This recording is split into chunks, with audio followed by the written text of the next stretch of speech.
You can tell how much a company values its backbone by who they put in charge of it and who they put in charge of firing the people who built it. My nephew just restructured your department, Dylan said, like he was reading off a teleprompter someone else had written. I looked at him across the conference table. 29 years old, jawline sharper than anything he'd ever had to think about, wearing a vest with no tie, like he'd seen it in a magazine and thought it meant leadership. I set my company phone on the table, slid it forward nice and slow until it stopped right next to his oat milk latte. You're going to want to keep that charged, I said, because in about 6 hours, every truck in your southeast corridor is going to miss its window. And after that, it gets expensive. He blinked at me. Excuse me? I'm not threatening anything. Just telling you what happens next. My name's Glenn Hartwell. I'm 54 years old, and I just got fired by a man who couldn't tell the difference between a bill of lading and a birthday card. But I'm getting ahead of myself. Meridian Distribution moved roughly $2.3 billion worth of product every year through a network of 14 regional hubs across the eastern United States. Pharmaceuticals, medical devices, cold chain biologics, the kind of cargo where a 6-hour delay doesn't just cost money, it costs someone their medication. I'd been running logistics operations there since 2009, 16 years. Started when the whole routing system was held together with spreadsheets and prayer. Built it into something that actually worked, not flashy. Not the kind of thing that wins awards or gets written up in trade magazines. Just reliable. Every morning at 4 a.m., my routing algorithms would pull weather data, traffic patterns, driver availability, warehouse capacity, and dock schedules, then generate optimized routes for 340 trucks across 7 states. Every evening at 10 p.m., the system would reconcile deliveries, flag exceptions, calculate detention fees, and prep the next day's manifests. I'd written most of that code myself. Nights, weekends, sitting at my kitchen table with bad coffee and worse posture. My employment contract was specific about intellectual property. Anything developed on personal time, using personal resources and methods, remained my property. The company licensed my routing system as part of my employment. Active employment. I'd had a lawyer review that clause twice. The trouble started when Frank Meridian, the founder, had his second heart attack. Good man, Frank, old school. Built the company from one truck and a handshake in 1987. He understood that logistics wasn't about software or algorithms. It was about knowing that the loading dock at Baptist Memorial in Memphis closes at 2 p.m. sharp on Fridays. And if your driver's late, those insulin shipments sit in a hot trailer until Monday. Frank knew every driver's name, knew their kids' names. After the heart attack, his sister's kid Dylan got installed as VP of Operations. Fresh off an MBA, 2 years at a consulting firm where he'd apparently learned that the solution to every problem was a PowerPoint deck and the word optimize. Dylan showed up his first week with a standing desk, noise-canceling headphones, and a vocabulary that made my teeth hurt. His first all-hands meeting, he stood up there with his laptop open, clicking through slides covered in arrows and flowcharts that didn't connect to anything real. We're sitting on massive inefficiencies, he announced. Our logistics infrastructure is over-engineered and under-automated. We need to lean into AI-driven route optimization and reduce our dependency on legacy processes. I sat in the back row next to Ray Delgado, my senior dispatcher, who'd been with the company almost as long as I had. Ray leaned over. Did he just call us legacy processes? I think he did. Legacy processes. That's what 16 years of keeping hospitals stocked and pharmacies supplied had become. A legacy process. Something to be optimized away. Dylan started making changes immediately. Canceled our long-standing contracts with 3 regional carriers because he found cheaper options through an online freight marketplace. I told him those carriers knew our routes, knew our clients, knew which loading docks had height restrictions and which warehouses needed appointments 48 hours in advance. He told me that was exactly the kind of institutional dependency we needed to eliminate. He replaced our dispatch scheduling software with a new platform that looked beautiful on a screen and couldn't handle a single exception without crashing. I showed him the error logs from the first week. 14 routing failures, 6 missed delivery windows, 2 temperature excursions on pharmaceutical shipments. He glanced at the numbers for maybe 10 seconds. Growing pains, he said. The old system had years of patches. This one just needs time to learn. Systems don't learn, I told him. People learn. Systems do what you tell them to do. That's the problem, Glenn. You think everything needs a human in the loop. The future is autonomous logistics. The future is a truck full of expired medication sitting on a dock in Charlotte, because your autonomous system doesn't know that the receiving clerk at Carolina's Medical takes lunch from noon to 1 and won't sign for anything. During that window, he'd already stopped listening, pulled out his phone, started typing. I walked back to my office, the one without windows on the warehouse level, and started updating my personal backups. The firing happened on a Thursday. Of course it did. 4:45 p.m. Because Dylan had apparently read the same management handbook as every other coward who fires people at the end of the day. Conference room on the 3rd floor. Dylan was there with Megan from HR, who looked like she'd been crying about 20 minutes earlier, and some outside consultant named Brent who called himself a workforce transition specialist. The branded folder was already on the table when I walked in. "Glenn," Dylan started, and I could hear the rehearsal in his voice, the way certain words had been practiced to sound natural. "You've been an incredible contributor to Meridian's growth. I mean that sincerely." I didn't sit down, just stood there with my hands in my pockets. But the logistics landscape is evolving, and we need our operations leadership to evolve with it. We're moving toward a more agile, technology-first model. Translation: you cost too much and you make me feel stupid when I suggest things that won't work. We're offering a generous separation package. Megan slid the folder forward. 4 months salary, Cobra for 12 months, outplacement services. Dylan smiled, like he was doing me a favor, like firing the man who'd kept $2.3 billion in cargo moving for 16 years was an act of kindness. That's when I said it. "You're going to want to keep my phone charged." He tilted his head. "What?" "Your southeast corridor. Every route, every schedule, every exception protocol runs through my system. The one I built, the one I own. You've got about 6 hours before tonight's cycle fails. After that, tomorrow morning's routes don't generate. After that, 340 trucks sit idle." He laughed. Actually laughed. "Glenn, we have an entire IT department. We'll be fine." I picked up my bag, walked to the door, and turned back one more time. "You should call your uncle. He'll understand what I'm telling you even if you don't." I didn't go home. Drove my Silverado about 4 miles down Route 9 to Keller's, a truck stop diner that Carl Keller had been running since he retired from long-haul driving in 2016.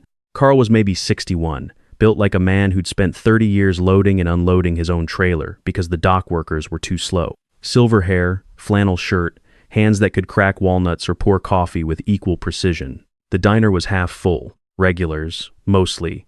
Drivers who knew that Carl's meatloaf was better than anything their GPS would find within 50 miles. I took my usual booth by the window, the one where I could see the highway and the Meridian Distribution hub about a mile south, lit up like a small city. Carl brought over coffee without being asked. Sat down across from me. He had that look, the one people get when they can read a situation before you explain it. "They do it?" he asked. "Yep. How long you give them?" 6 hours till the routing cycle fails. Tomorrow morning before it gets ugly." He stirred his coffee even though he drank it black. Always did that.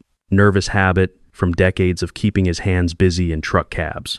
"You remember Pete Sandoval?" I did. Long-haul driver. Ran the Chicago to Atlanta corridor for years. Best on-time record in the company. I let Carl tell it anyway.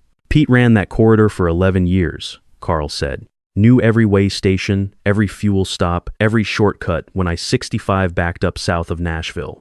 New dispatcher comes in, 24 years old, thinks he can route everything by algorithm, tells Pete his experience is irrelevant because the software knows better." He sipped his coffee. Software routed Pete through a low bridge in Kentucky. 13'2" clearance. Pete's trailer was 13'6". Tore the top clean off. $180,000 in damaged cargo. Medical supplies for 3 hospitals. What happened to the dispatcher? Promoted. Pete got written up for not following the override procedure that didn't exist yet. Carl shook his head. That's when Pete retired. Bought a fishing boat in Gulf Shores. Says he hasn't set an alarm clock in 3 years.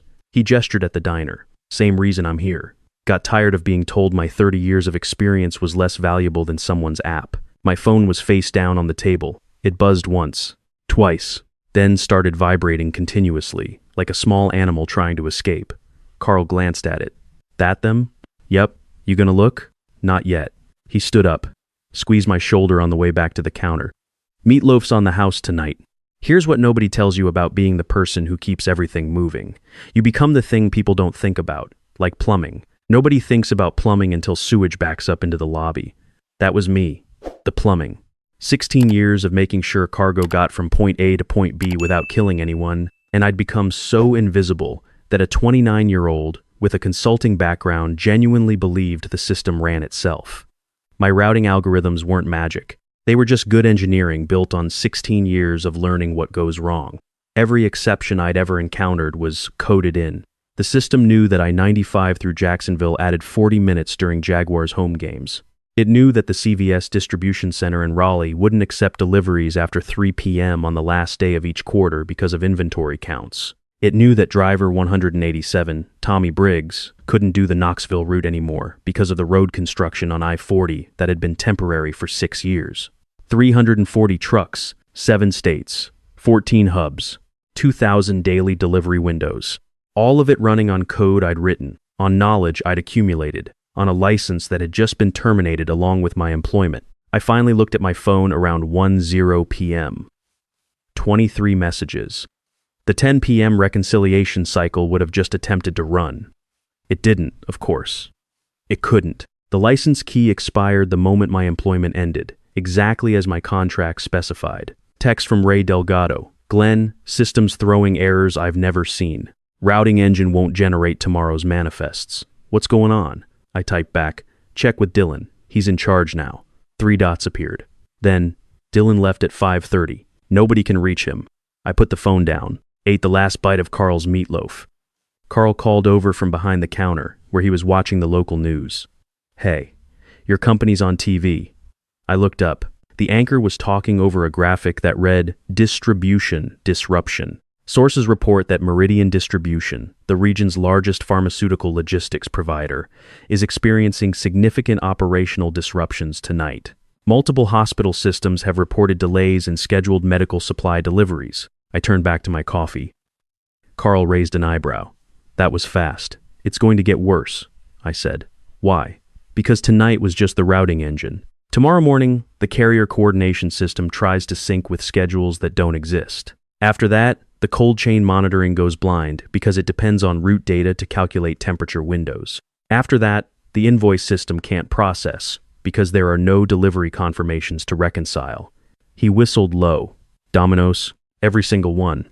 I drove home around 11, left my phone in the truck's center console, walked inside, locked the door, and stood in the kitchen for a long time just listening to nothing. No alerts. No emergency calls. No 4 a.m. alarm to check if the routing cycle completed. Just the hum of the refrigerator and the tick of the clock my wife had picked out before she passed. Emily would have laughed at this. Not cruelly. She had this way of finding the absurdity in things, even bad things. She'd passed 3 years ago. Ovarian cancer. Fast and unfair, like most things that matter. My son Jake was 19, sophomore at Virginia Tech, studying mechanical engineering. Good kid. Quiet. Had his mother's eyes and my stubbornness. Also had asthma that required a specific maintenance inhaler that cost $340 a month with insurance. Insurance I'd just lost. I'd figure that out. But not tonight. Tonight, I slept in a quiet house with no systems depending on me, and I slept straight through until morning. Woke up at 6 a.m. to 94 unread messages and 18 missed calls. Made coffee. The good stuff. Whole bean Colombian that Jake had ordered me for Father's Day. Sat at the kitchen table and started reading. The timestamps told the story better than anyone could. 10:07 p.m. Routing engine license expired. Tomorrow's manifests failed to generate. 10:34 p.m. IT attempted manual override. System rejected credentials. Ombir, Ombesh p.m. Ray Delgado manually created routes for 12 critical pharmaceutical deliveries using printed maps and memory. 2 a.m. Cold chain monitoring system lost sync. Temperature alerts stopped transmitting for 83 refrigerated trailers. 3:22 a.m. Carrier coordination platform threw sync errors. 114 contracted drivers received no route assignments. 4 a.m. First hospital called. Where's our shipment? 4:45 a.m. 14 more hospitals called. 5:30 a.m. Baptist Memorial in Memphis reported critical shortage of insulin supplies. 6 a.m. Dylan finally answered his phone. Email from Megan in HR, sent at 6:47 a.m. Glenn, I know this is unusual given the circumstances, but we're experiencing critical system failures. Any guidance would be deeply appreciated. Email from Ray, sent at 5:12 a.m. Brother, I've been here all night. I kept the critical pharma routes running by hand, but I can't cover 340 trucks with a paper map and a prayer. Call me, please. That one hurt. Ray was a good man, had nothing to do with my firing, was probably going to burn himself out trying to hold things together on pure loyalty and willpower. But I couldn't help him without reinstating my license, and I couldn't do that without a contract. And I wasn't signing anything with Meridian ever again. Text from Dylan, sent at 7:23 a.m. Hey Glenn, hope you're settling in okay. Quick question, where are the routing system admin credentials stored? Then at 8:15 a.m., this is actually pretty urgent. Can you call me? Then at 9:02 a.m. Glenn, I realize we should have handled the transition better. Can we talk? I'll make it worth your time. Then at 10:30 a.m. Glenn, please. The board is calling an emergency meeting. Uncle Frank is asking questions I can't answer. I deleted every single one. Made a second cup of coffee. Called Jake. Hey Dad, what's up? Just checking in. How's school? Good. Thermodynamics is kicking my butt, but I'll survive. You sound different. Everything okay? I got let go yesterday, bud. Silence. Long silence. Jake was like his mother that way. Process things internally before speaking. They fired you? After 16 years? New management wanted to go in a different direction. That's garbage, Dad. You built that place. I know. What about insurance? My inhaler. I've got it covered. Don't worry about that part. He paused again. Are you okay? Like, actually okay? Yeah. Actually, I think I am. Been a long time coming, honestly. Good. Then screw them. Let them figure out how to move a truck without you. That made me smile. He really was his mother's son. The local news ran with the story by noon. I watched it on Carl's TV at the diner because I didn't want to sit alone in my house watching my old company burn. Meridian Distribution crisis. Hospitals report medication delays as logistics giant stumbles. Carl poured coffee and didn't say a word. Just sat across from me in the booth and let the TV do the talking. By 2 p.m., Meridian stock had dropped 22%. 3 hospital systems had issued public statements about supply chain disruptions affecting patient care. The state health department opened an inquiry. My phone rang. Unknown number. Virginia area code. I answered. Mr. Hartwell? Woman's voice, professional, calm. This is Diana Price, from Sentinel Logistics Solutions. I hope I'm not catching you at a bad time. I've got time. We've been aware of your work for several years. Your routing methodology is well regarded in the industry. We'd like to discuss bringing you on. Consulting basis initially, with a path to a permanent senior role. Compensation would be roughly 2.5 times your previous salary. Full benefits from day one. And a team that actually understands what you do. What's the catch? No catch. We move pharmaceutical and biotech cargo exclusively. We need someone who understands that a late delivery isn't a spreadsheet problem, it's a patient problem. Someone who builds systems that don't need a crisis to prove their value. When do you need an answer? Take the weekend. But, Mr. Hartwell, we've watched you keep that operation running for years, with resources that should have been upgraded a decade ago. We know exactly what you're worth. Even if they didn't, 3 days passed. The messages from Meridian kept coming, evolving from professional to personal to desperate. Dylan left voicemails that tracked like the 5 stages of grief. Tuesday. Hey man, just some quick technical questions. No big deal. Wednesday. Glenn, I'm being honest. Things are rough over here, and I could really use your insight. Thursday. Glenn, I screwed up. I know that now. Please, just call me. I didn't respond to any of them. On day 4, Frank Meridian himself called. The old man. The founder. I almost answered that one. Almost. But Frank had let this happen. He'd put a kid in charge who didn't know the difference between a reefer trailer and a refrigerator.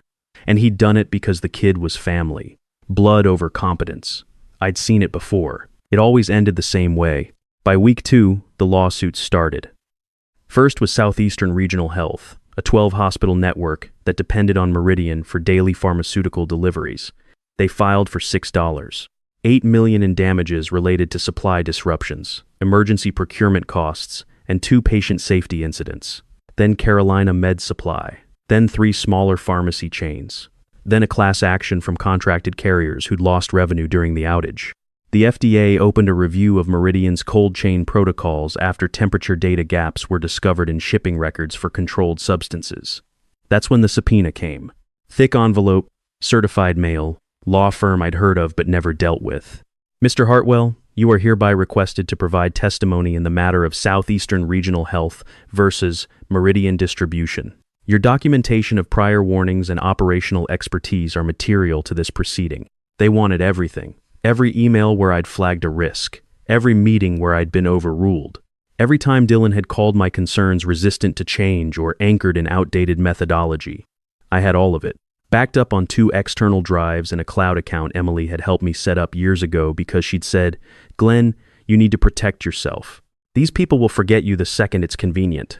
She'd been right. She was usually right. The deposition happened 4 months later. Long conference table, court reporter, attorneys in suits that probably cost more than my truck payment. They swore me in and a lead attorney named Catherine Marsh started asking questions. Sharp woman, mid-40s, the kind of lawyer who already knew the answers before she asked. She slid a stack of printed emails across the table. "Mr. Hartwell, can you identify these documents? Those are emails I sent to Dylan and Meridian Management over a 14-month period. Can you summarize their general content? Warnings, system vulnerabilities, carrier contract expirations, cold chain monitoring gaps, staffing concerns. All flagged, all documented, all time-stamped. And the responses? She already had them highlighted. I read them anyway. Dylan responded to the first 3. After that, he started forwarding them to Megan in HR with notes like Glenn being Glenn again and more doom and gloom from the legacy team. Catherine pulled out another document. "This is a Slack message from Dylan to Meridian's CTO, dated 7 weeks before your termination. Can you read it?" I read it out loud. "Glenn's a good guy, but he's a bottleneck. Everything has to go through his system, his process, his approval. We need to remove the single point of failure and distribute operations across the team." Were you a single point of failure? I was the single point of competence. There's a difference. The system wasn't dependent on me because I hoarded knowledge. It was dependent on me because nobody else was trained, nobody else was funded, and every request I made for redundancy staffing was denied. Catherine almost smiled. "Mr. Hartwell, in your 16 years at Meridian, how many critical delivery failures occurred under your management? 0. How many temperature excursions on pharmaceutical shipments? 2. Both caused by equipment failure in the trailers, not routing errors. Both caught by my monitoring system within 20 minutes. And in the 7 weeks after your termination, I'd read the reports. 412 delivery failures. 23 confirmed temperature excursions. 7 shipments of time-sensitive biologics that had to be destroyed. 1 hospital that ran out of a specific chemotherapy drug for 36 hours because their resupply was sitting in an unmonitored trailer in a Meridian parking lot. That last one hit different. Somebody's mother, somebody's wife, somebody's daughter, waiting for chemo that was sitting in a hot trailer because a 29-year-old thought my job was a legacy process. Catherine asked one final question. "Knowing what you know now, would you have done anything differently?" I thought about it. Thought about Emily, about Jake, about 16 years of 4 a.m. alarms and missed dinners and weekends spent writing code that nobody noticed until it stopped running. I would have left sooner. I stayed out of loyalty to a company that saw me as a line item. I should have gone somewhere that saw me as a person. That was probably the most honest thing I'd ever said in a room full of lawyers. I started at Sentinel the following Monday. Real office. Real team. A CTO named Margaret Chen, who was maybe 57. Former Army logistics. 2 combat deployments. And 0 patience for buzzwords. She sat down with me my first day and said, "Build it right. I don't care how long it takes. I care that it works when it matters." I almost didn't know what to do with that. 16 years of fighting for basic resources, and here was someone handing me a budget and telling me to do my job properly. I designed their entire routing and monitoring infrastructure from scratch. Redundancy at every level, human oversight where it mattered, automated where it made sense. Not trendy, not flashy, just solid. 3 weeks in, Margaret stopped by my desk. "You're not used to this, are you?" "Used to what?" "People trusting you." I looked at her. "No, I'm not. Get used to it. That's the whole point." 6 months later, I was sitting on my back porch in the evening, drinking a beer. Jake was home for winter break, inside making dinner. Kid had learned to cook at school, which was the only good thing about that overpriced meal plan. My neighbor Dennis wandered over from next door. Retired firefighter, 63. The kind of man who still mowed his lawn in straight lines and waved at every car that passed. He'd followed the whole Meridian situation the way neighbors do, through fragments of conversation and local news. "How'd everything shake out?" he asked. "Meridian settled the lawsuits. $23 million total. FDA put them on a corrective action plan. Frank Meridian stepped down from the board. Dylan quietly resigned. His LinkedIn now says he's a supply chain innovation consultant, which I'm pretty sure means unemployed. Dennis laughed. The quiet kind. You ever hear from any of them? Dylan tried calling once about 2 months ago. Left a voicemail that sounded like his therapist wrote it. Something about accountability and personal growth. I deleted it. No anger? I thought about that. No. Anger takes energy. I'd rather spend it on things that work. Jake came out with 2 plates. Dad, dinner's ready. Made that pasta thing Mom used to make. He set the plates down, and for a second, standing there in the porch light, he looked so much like Emily that my chest went tight. She would have loved this. The quiet evening, the kid cooking dinner, the fact that I'd finally found a place that valued what I did. I didn't sabotage anything at Meridian, didn't delete files, didn't corrupt data, didn't plant any traps. I just stopped maintaining the systems I owned. There's a difference between breaking something and letting broken things stay broken. Between sabotage and absence. One makes you the villain. The other just makes you someone who used to be there. Ray Delgado called me last month. He'd finally left Meridian too. Took a position at a hospital system running their internal logistics. Better hours, better people, dental plan that actually covered his daughter's braces. We met for coffee and talked for 2 hours about everything except Meridian. At the end, he shook my hand and said, "You were the best boss I ever had. Not because you were perfect, because you gave a damn." 16 years. And that might have been the best performance review I ever got. Jake graduates in May. Already has a job offer from an aerospace firm in Hampton Roads. Good company, good benefits. The kind of place that understands engineering isn't about moving fast and breaking things. It's about building things that don't break. He asked me for advice about his first week. I told him 3 things. Keep good records. Protect your work. And if they ever tell you your experience doesn't matter, believe them. They're telling you exactly who they are. The thing about revenge is, the satisfying kind isn't loud. It isn't dramatic. It isn't showing up at your old office with a billboard that says, "I told you so." The real kind is quiet. It's sleeping through the night without checking on systems that aren't your problem anymore. It's building something better for people who deserve it. It's watching your kid make his mother's pasta recipe and knowing that the worst thing that ever happened to your career turned into the best thing that ever happened to your life. 16 years I gave that company. They threw it away in a Thursday afternoon meeting that lasted 11 minutes. I got it back in 6 months, with interest. That's not revenge. That's just what happens when you bet against the person holding everything together.